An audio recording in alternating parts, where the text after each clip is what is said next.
We are facing a paladin here, so our goal for this game is going to be to just stop the opponent from getting their board established.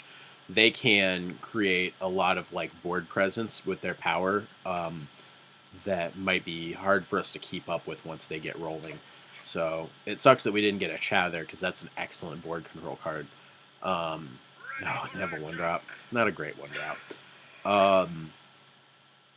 Yeah, so we just want to deal with their stuff before it really gets going.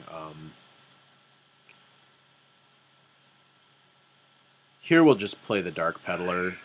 We'd rather have this take the 1 damage. We're going to take Mortal Coil because neither one of these do that much.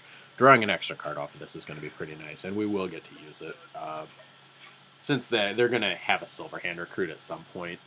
So, oh, and he's getting bigger, and that's probably just going to go face.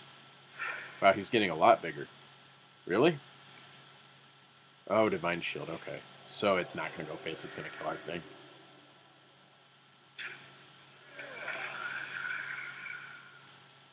Well played. We're just going to have a 2-5. This guy deals with both of these and comes back to our hand to reset later, so... The opponent invested a lot of cards in this thing. Ooh, wow. That's a lot of guys all at once. This would be a great time to draw Demon Wrath. That's not Demon Wrath. Let's see. We're going to kill this. So if we go Questing Adventurer, Mortal Coil, he's going to send 2 guys and his weapon into our Adventurer and kill it. Is that worth it? And what other plays do we have if we're not doing that? It also protects our Coliseum manager, I suppose. So other options we have are like we could play the Cobra and Mortal Coil. That's about as good as the Questing Adventurer, actually. So would we rather have the Adventurer or the Cobra later in the game?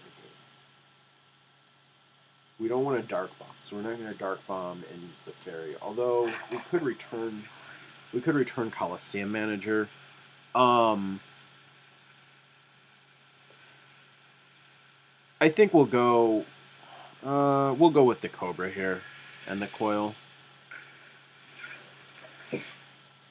That the Cobra is gonna like deal with his board pretty well, and he's likely to send a 1/1 and his weapon into this thing and ignore our Cobra this turn unless he has a nice play that he wants to make.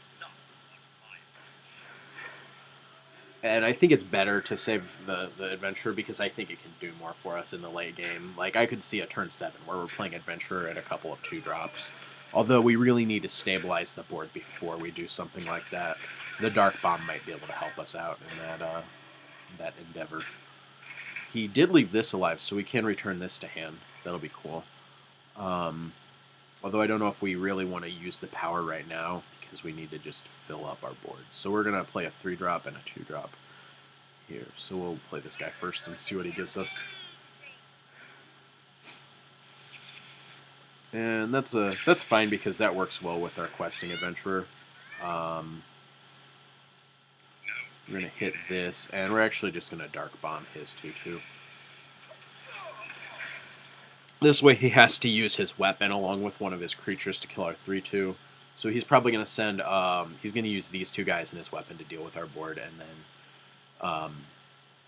he'll have an Anoyotron along with whatever else he's got. Well, that might kill our 3/2 unless he's just going to go face. If the opponent's feeling particularly frisky here, they'll just go face with the Anoyotron. It's not actually a bad play because it has taunt. We'll have to send our guys into it. Is he going face with all of them? Oh, wow. I think that he should have used these to kill our 3/2. I think it's probably a mistake to let us keep this thing out. We are... I wish we had a nice way to hurt the opponent for that. But I don't know if we want to use the Soulfire here. Actually, I think we do.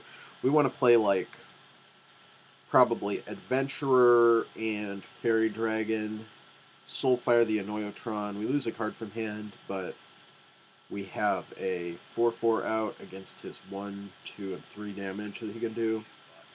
We'd have a 4/4 and a 3/2, so that is pretty good, I think.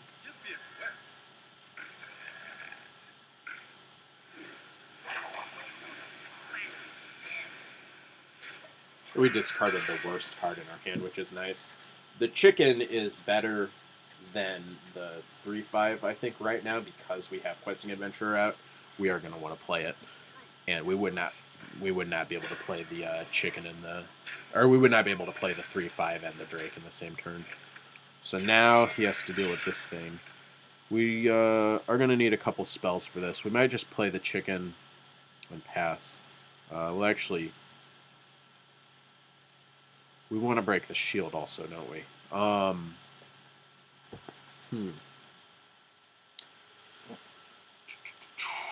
Do we want to use this to break the shield? I think that we need to, but maybe we can wait a turn on it. We'll get this guy. We'll get a chicken.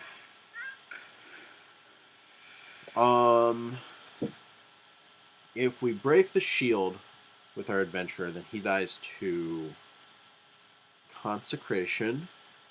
He dies to Coghammer.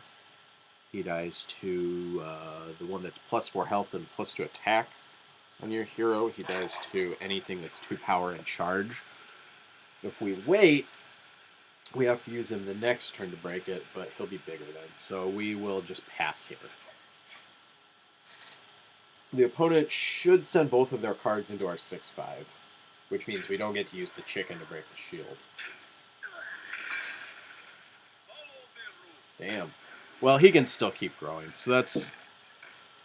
I think it was worth the risk of... there's just a lot of stuff that a paladin can do 2 damage with. And we can start building this thing back up here. We'll power first to start putting cards in hand. And we're just going to play all these things out.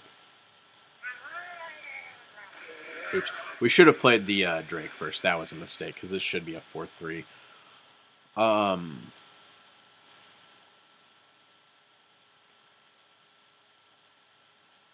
And we'll use the chicken to test for a get down here.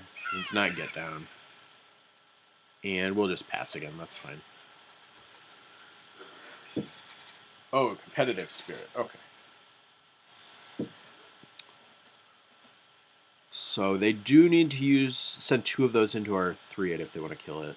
Let's say you put us at 1. That's pretty bad.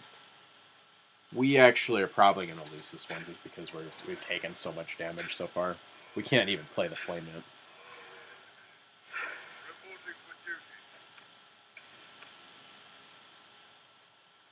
And that looks like that's game. Unfortunate.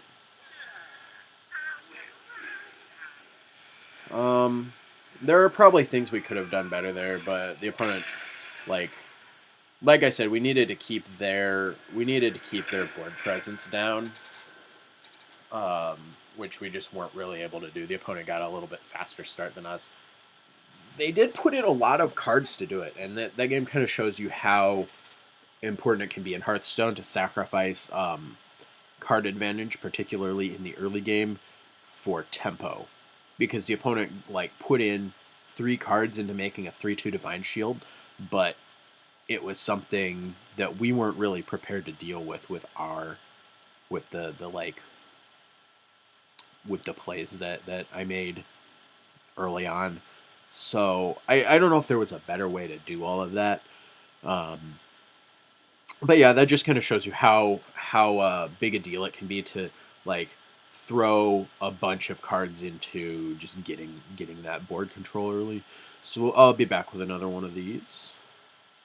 Just a sec here.